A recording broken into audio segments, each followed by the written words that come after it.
बिस्मिल्लाहिर्रहमानिर्रहीम। अस्सलामु अला हुसैन व अला अली इब्न हुसैन व अला औलादिल हुसैन व अला अस्हाबिल हुसैन। अस्सलामु अलैकुम व रहमतुल्लाहि व बरकातहू। या अली मदद अलैहिस्सलातु वस्सलाम। मुअज़्ज़ज़ नाज़रीन कराम, हमारी सिलसिलेवार गुफ्तगू तारीख़ करबला के बारे में जारी थी, जिसमें हम मदीना से इमाम हुसैन की रवानगी के पहले के जो हालात थे कि जो इमाम की मदीना से रवानगी का सबब बने, उन पर बात कर रहे थे। और इस एतबार से आज हमारी तीसरी गुफ्तगू है।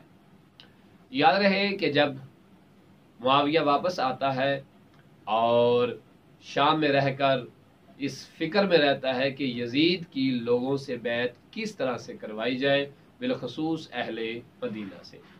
अब मुआविया इब्न अबी सुफियान एक मर्ज में मुब्तला हो जाता है, जिस तरह कहा जाता है कि लकवा या और कोई मर्ज थी, जिसकी वजह से आए दिन कमज़ोर और आए दिन ज़ुफ़ छाया जा रहा था। मरवान और ज़ुहाक नामी फ़र्द जो खिदमत गुजारी और कुर्ब मुआविया में बहुत अहम जो है वो मर्तबा रखते थे, मकाम रखते थे। अब जब उन्होंने ये हालत देखी तो उनसे मुआविया इब्न अबी सुफियान ने कहा कि मैं जो है वो मर्ज में मुब्तला हो चुका हूँ, मेरा एक उज़्व जो है उससे मुतासर है, बाकी मेरा बदन ठीक है। मैंने एक लंबी मुद्दत तक जो है वो इक़्तिदार को संभाले रखा है और मुसीबत आने की दो वजूहात हो सकती हैं, एक अल्लाह की तरफ से इक़ाब अज़ाब का होना और एक अल्लाह की तरफ से इनायत का होना। अब बार बार अपने जो करीबी थे उनसे ये तज़किरा मुआविया इब्न अबू सुफियान का रहा कि जिस तरह तारीख़ आसम कूफ़ी वाले ने भी नकल किया है कि मेरा इब्ने अबी तालिब के साथ जो झगड़ा रहा, यानी हज़रत अली अलैहिस्सलाम के साथ जो जंगें रहीं, इसके बारे में अक्सर तज़किरा आखिरी वक्त में मुआविया ने किया। आखिरकार जब इसकी मर्ज शदीद होती गई तो मरवान और ज़ुहाक ने 70 शाम के जो है वो रईस जो थे उनको बुलाया और मुआविया के जो है वो सामने पेश किया। उन 70 लोगों ने मुआविया से ये तकाजा किया कि वो यजीद को बाकायदा तौर पर अपना खलीफा नामजद कर दे। अहले शाम, अहले कूफा, बसरा को ये आमादा कर चुका था कि मेरे बाद जो है वो मुसलमानों का खलीफा कौन है, वो यजीद इब्ने मुआविया है।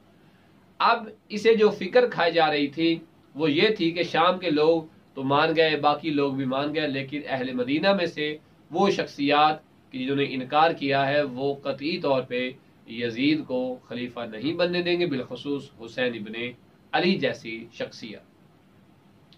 अब मुआविया इब्ने अबी सुफियान जो था, इसने अपने करीबियों के ज़रिए से तमाम लोगों को बुलाया और उन लोगों ने तकरीबन 70 के करीब लोगों ने मुआविया के सामने कहा हमें खलीफा नहीं चाहिए सिवाय इसके कि तू यजीद को अपना खलीफा मुकर्रर कर दे।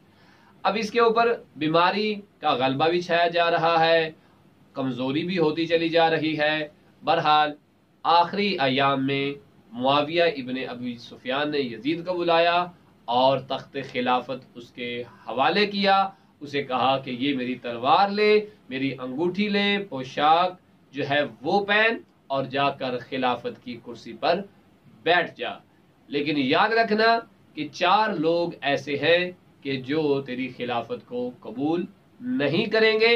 अब मुआविया इब्ने अबी सुफियान ने यजीद को उन 4 लोगों के नाम बताए और बताया कि इनमें से हर एक के साथ तुमने कैसे निपटना है, यानी अब्दुर्रहमान इब्ने अबू बकर, अब्दुल्ला इब्ने उमर और अब्दुल्ला इब्ने जुबैर और इमाम हुसैन अली मकाम अलैहिस्सलाम के साथ किस तरह से तुमने बर्ताव करना है।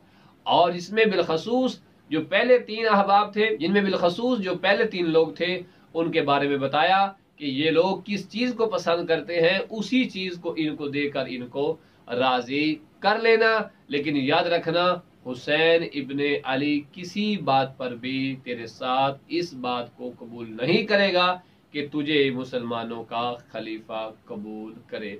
और बाज़ रिवायत में मौजूद है, कहा कि इनमें से जो जो इनकार करे उसकी गर्दन को जो है वो उड़ा देना। बाकायदा मुआविया इब्ने अबी सुफियान ने यजीद के नाम एक वसीयत नामा भी लिखा। लिखने के बाद ज़ुहाक को कहा कि ये जाकर मस्जिद में जो है खुतबे के दौरान पढ़ के सुना कि मेरा वसीयत नामा यजीद इब्ने मुआविया के बारे में क्या है। तो यहाँ तक हम पहुंचे। इंशाअल्लाह अगली गुफ्तगू में जो है वो हम आपको मुआविया इब्ने अबी सुफियान का वो वसीयत नामा कि जो यजीद इब्ने मुआविया के नाम लिखा गया उसमें क्या था, किस तरह से लोगों से बैत ली गई, और फिर इमाम हुसैन आली मकाम अलैहिस्सलाम ने किस तरह से इनकार किया, क्योंकि माह रजब 60 हिजरी में मुआविया इब्ने अबी सुफियान मर जाता है और उसके बाद जैसे ही बाकायदा तौर पे खिलाफत के लिए यजीद ने अपने इख्तियारात को संभाला और मदीने में खत लिख के जिस चीज़ का तकाजा किया, इंशाअल्लाह ताला वो आने वाली गुफ्तगू में हम बयान करेंगे। फिर बताएंगे कि इमाम हुसैन अली मकाम ने मदीना किस तरह से छोड़ा, और फिर अगली मंजिलें जो है इंशाअल्लाह ताला आपकी खिदमत में हम बयान करते रहेंगे। आपसे मुल्तमिस है कि मोमिनीन को इस तारीख़ करबला के हक़ाइक़, इसके पस मंज़र और वाक़या करबला के बाद अहले बैत की ख़वातीन के साथ जो बनु उमैया ने सलूक किया उस पर भी आपकी तवज्जो का मरकूज होना ज़रूरी है ताकि हमें आगाही हासिल हो। अपना बहुत सारा ख्याल रखिएगा। इंशाअल्लाह ताला ये सिलसिलावार गुफ्तगू जारी सारी रहेगी बशर्ते ज़िंदगी। व सल्लल्लाहु अला मुहम्मद व आले